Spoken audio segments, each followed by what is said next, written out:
Em nosso programa de hoje, vamos trabalhar na interseção entre a literatura, ou melhor, as literaturas africanas e afro-brasileira, e a educação, tanto no que se refere à preparação para concursos pré-vestibulares, quanto especialmente em termos de resistência ao racismo e à discriminação.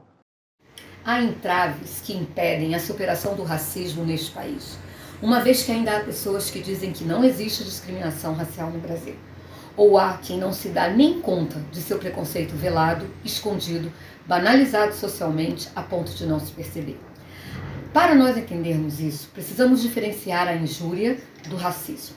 A injúria racial está no capítulo dos crimes contra a honra, associada ao uso de palavras depreciativas referentes à raça ou à cor, com a intenção de ofender a dignidade de alguém. Popularmente, confundem-se os crimes de injúria e racismo. Há racismo quando há ofensa à integridade e dignidade de alguém, à sua raça, cor, etnia, religião ou deficiência. É um crime imprescritível e inafiançável. Recentemente, o STF determinou que injúria racial se equipara ao racismo. Hoje temos como convidada uma mulher que tem atuado intensamente na academia no que diz respeito ao estudo e à valorização das literaturas africanas e afrodescendentes.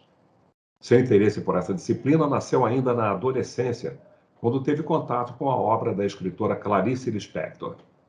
Carioca que mora em Brasília há mais de 4 décadas, fez graduação nessa área e também trabalhou por 30 anos preparando alunos para o vestibular e 15 anos para os concursos públicos.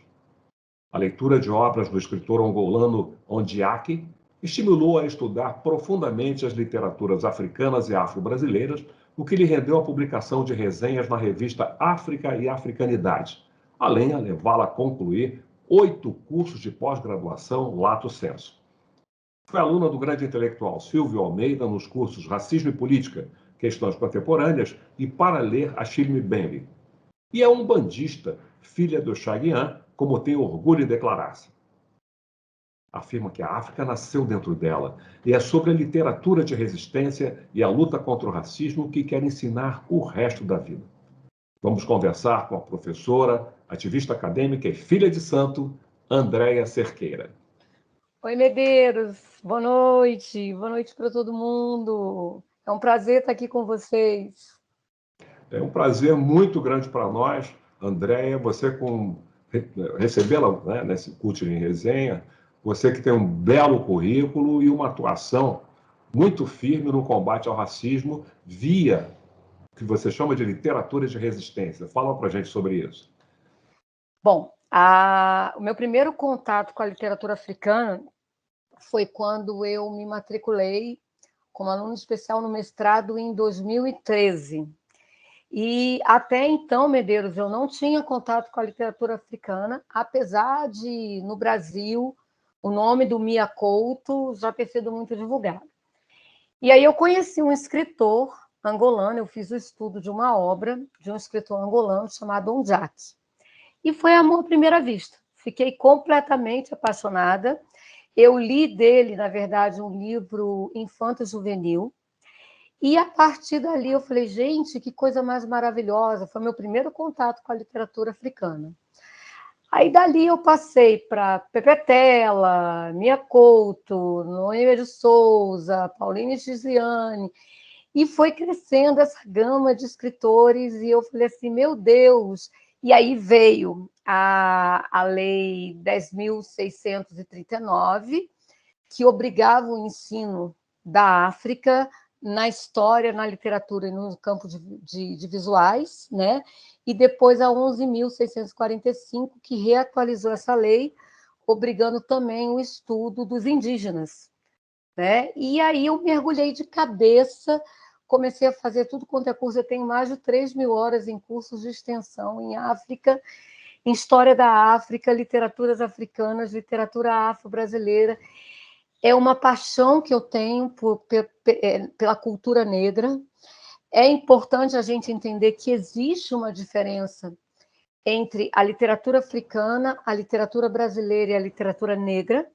A literatura africana é aquela que é produzida em toda a África lusófona, a África francófona, a África que foi colonizada pelos ingleses, a literatura afro-brasileira, que é a nossa literatura, que tem como representante a Conceição Evaristo, e a literatura negra, que é produzida pelo escritor negro. Mas antes de a gente se aprofundar mais nesse tema, uma curiosidade. Você é uma carioca que mora há muito tempo em Brasília. O que a levou para lá e como é que foi essa mudança para você? Para muitos cariocas não se adaptam. E eu vim minúscula para cá, eu vim com 8 anos de idade. Então, para mim, foi só uma mudança de endereço, Medeiros. E voltar para o Rio de Janeiro hoje só mesmo para fazer turismo, porque eu nasci no Rio, mas meu coração é brasiliense, totalmente. Você está adaptado a essa cultura das superquadras, né, dessa divisão territorial de Brasília, que é singular. Tudo, Né? tudo. E eu amo Brasília. Eu amo tudo aqui. Brasília é maravilhosa. O seu contato com a literatura, o seu contato inicial, você ainda adolescente, foi por meio de Clarice Lispector. Então, fala para a gente sobre isso. Eu sempre quis ser professora, mas eu ficava na dúvida se eu queria ser professora de biologia ou de literatura. Eu li Clarice Lispector aos 15 anos de idade.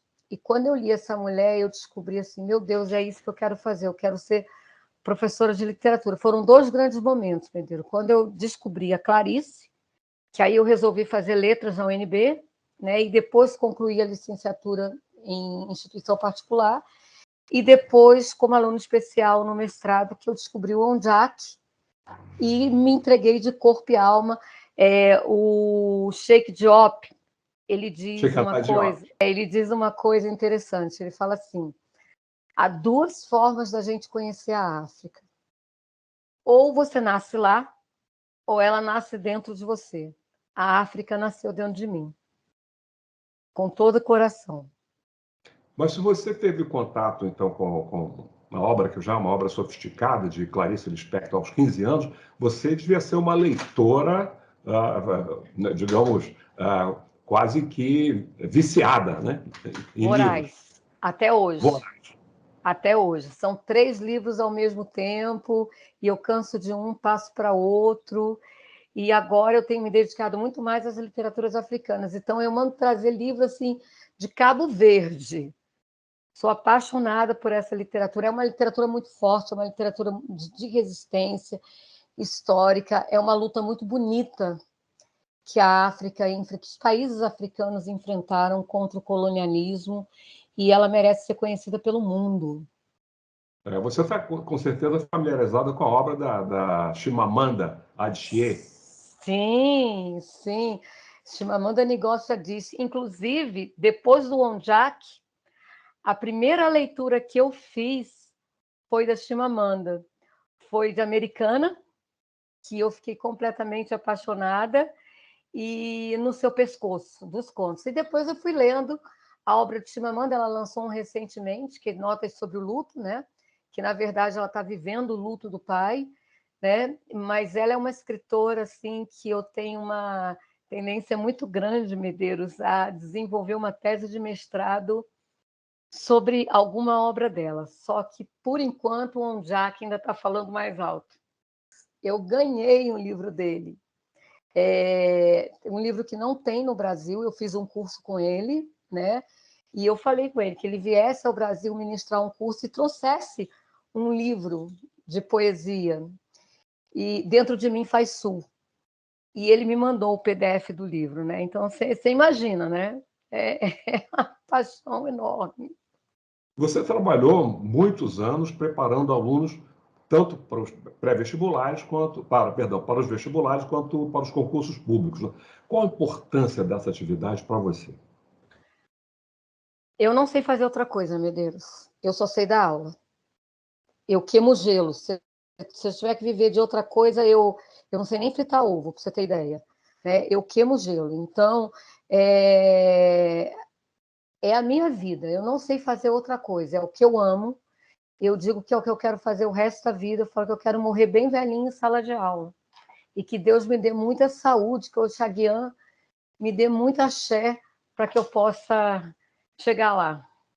Mas você considera que tem feito um trabalho importante, então, nessa área?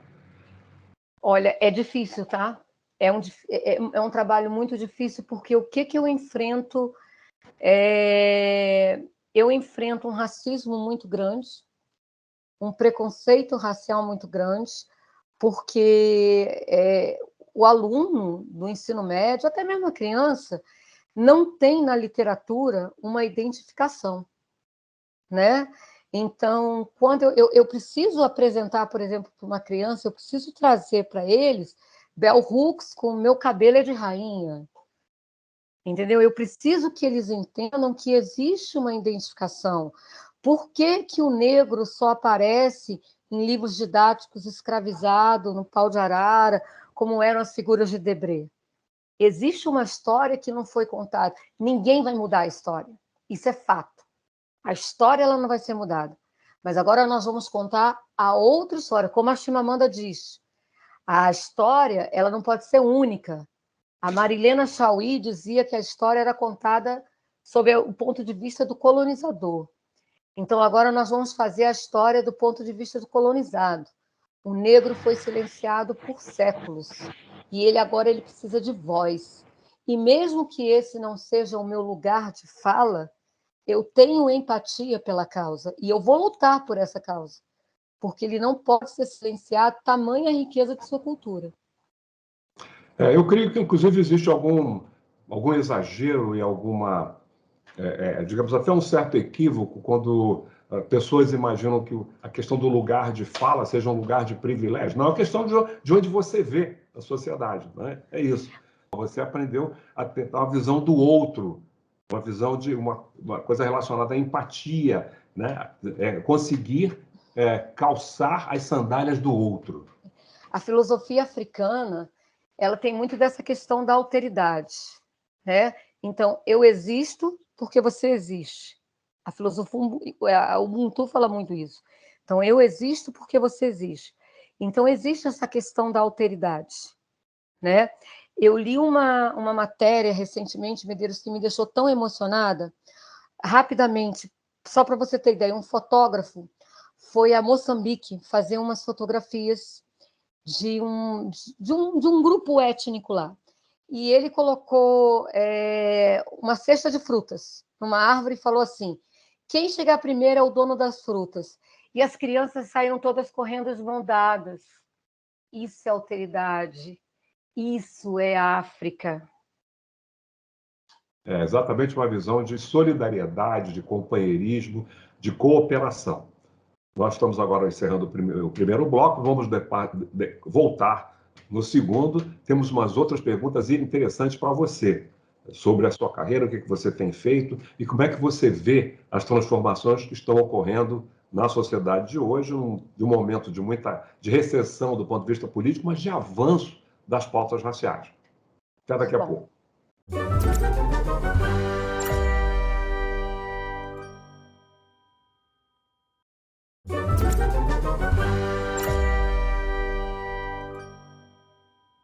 No final do bloco anterior, você falava exatamente da importância de um aspecto fundamental para a humanidade, que é a solidariedade, né? O exemplo que você deu dessas crianças africanas dando as mãos, em vez de saírem competindo para ganhar um determinado prêmio, não, saírem juntas, de mãos dadas, né? E é isso que você vê, seria a imagem de uma sociedade idealmente solidária. Com certeza, totalmente diferente da nossa. Nós temos muito que aprender da África. A África está em todos nós. A gente só precisa assumir isso, que ela está em todos nós.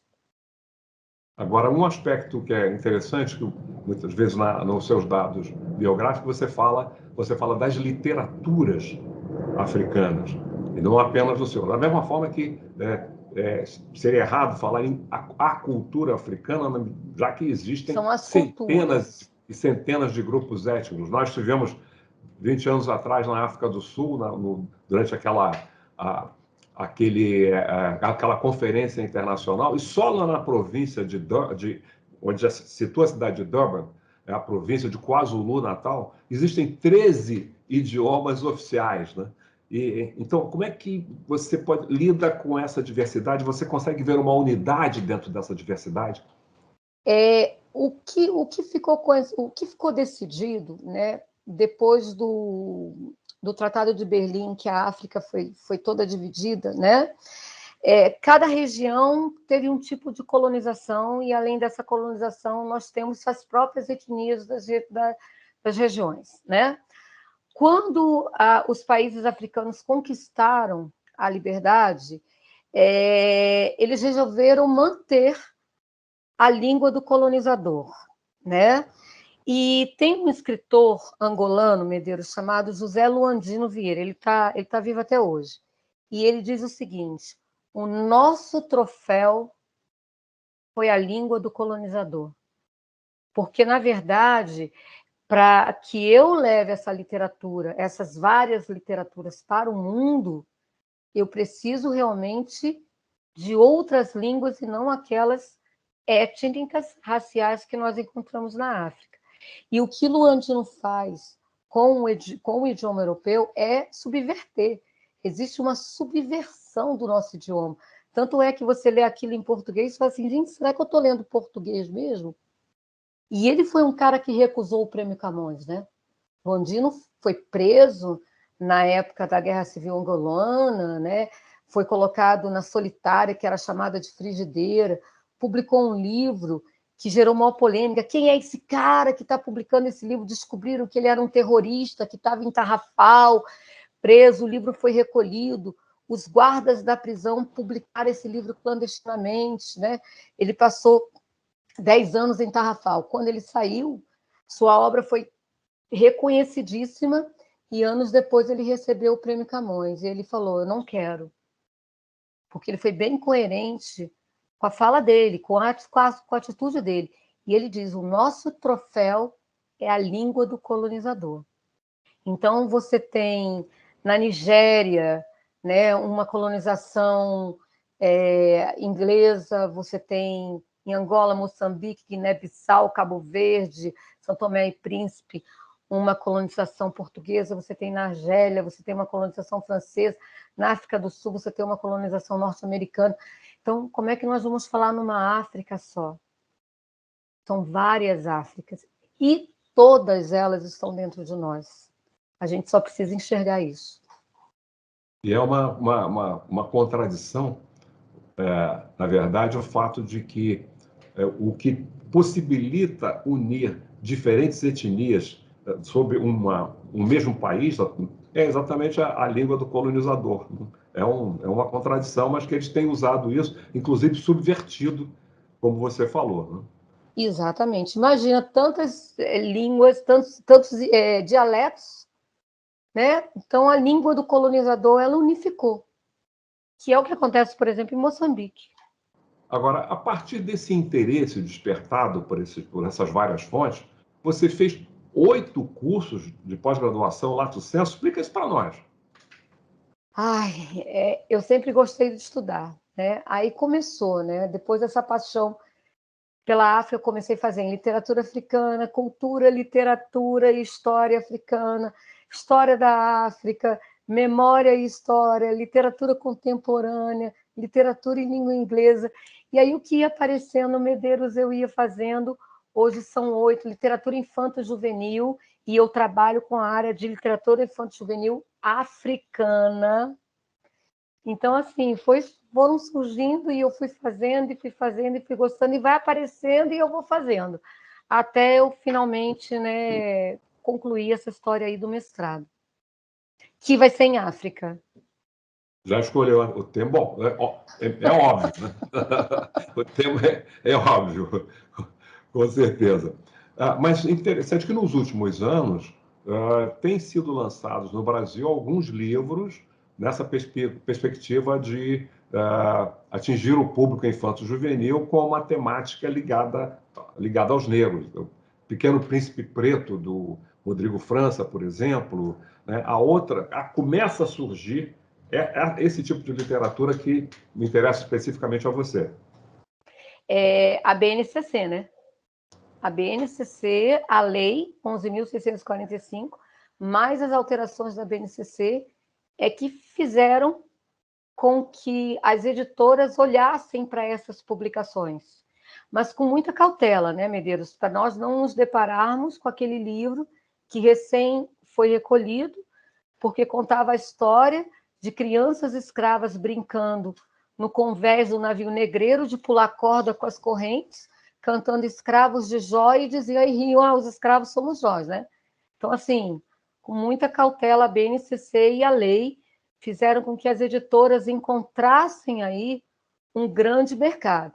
O problema é que nas universidades nós ainda não temos um preparo do professor para lecionar essa matéria. Eu vejo, André, eu como tradutor, até o ano passado só tinha traduzido um livro com temática racial, que é a autobiografia de Martin Luther King.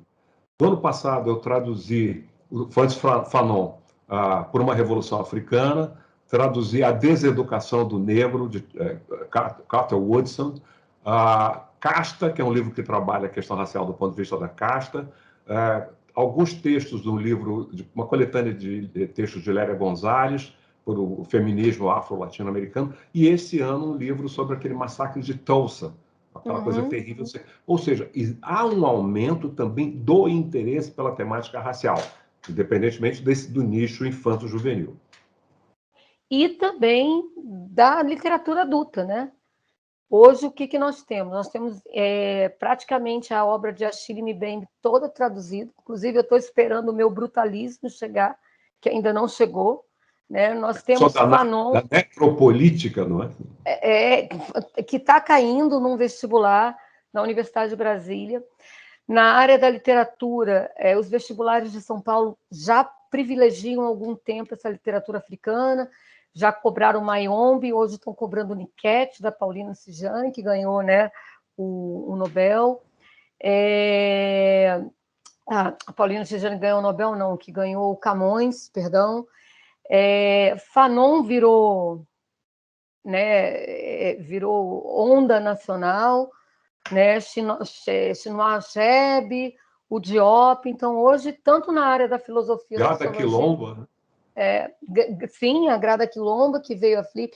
Em 2016, na Flip, veio a Scholastic Mukasonga. Eu lembro que eu assisti uma entrevista dela na TV, ela é de Ruanda, e ninguém deu interesse nenhum para ela. Hoje, um exemplar da Scholastic Mukasonga é caríssimo. Então, a editora viu que existe um mercado muito rico, existe uma lei que obriga isso, e a BNCC está matando na questão da África. E você já teve problemas na área acadêmica pelas posições que você defende? Sempre, sempre. Nunca dos alunos negros, jamais. Dos alunos negros, eles sempre acatam isso com um carinho enorme. Mas já tive mãe reclamando do trabalho, já tive mãe chegando lá, questionando o porquê da escolha de algumas obras, né? Então, até explicar que berimbau não é gaita é complicado. Estou sempre tendo problema. E da parte dos colegas acadêmicos, da direção da instituição? A direção não, a instituição não, porque existe uma lei que eles precisam cumprir. Mas eu nunca consegui engatar um projeto agrupado a outro professor, jamais. O projeto é sempre sozinho, sempre sozinha. Eu nunca consegui fazer com alguém. Eu tenho o apoio da coordenação e da direção, mas o grupo de professores, eu nado sozinho com os alunos.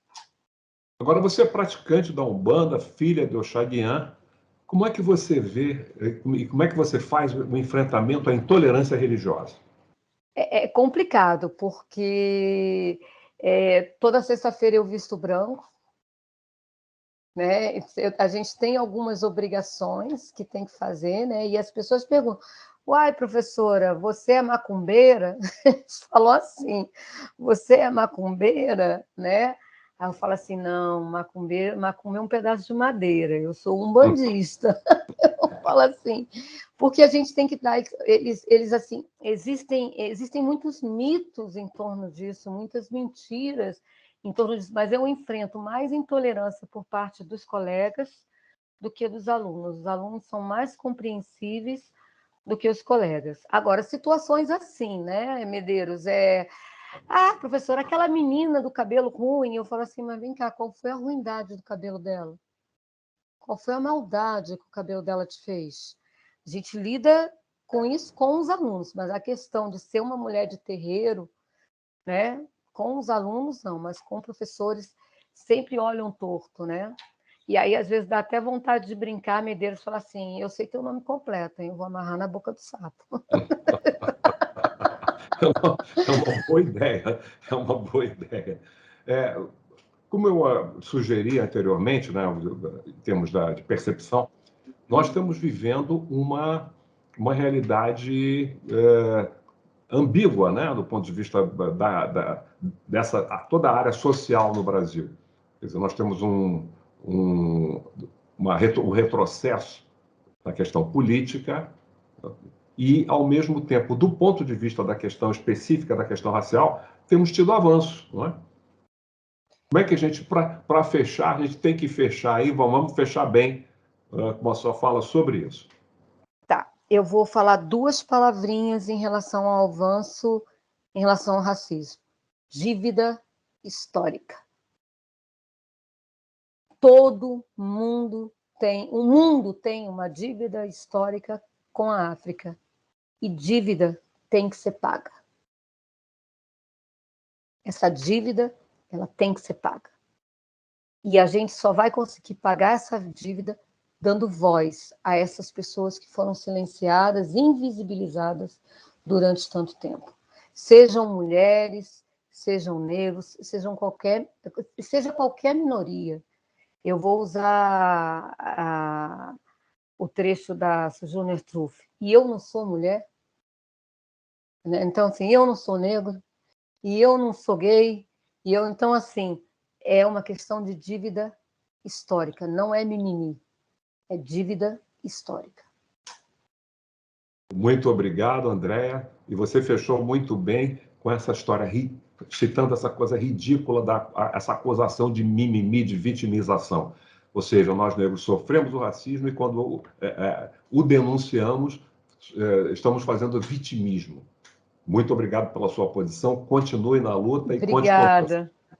Obrigada mesmo. Um abraço para você.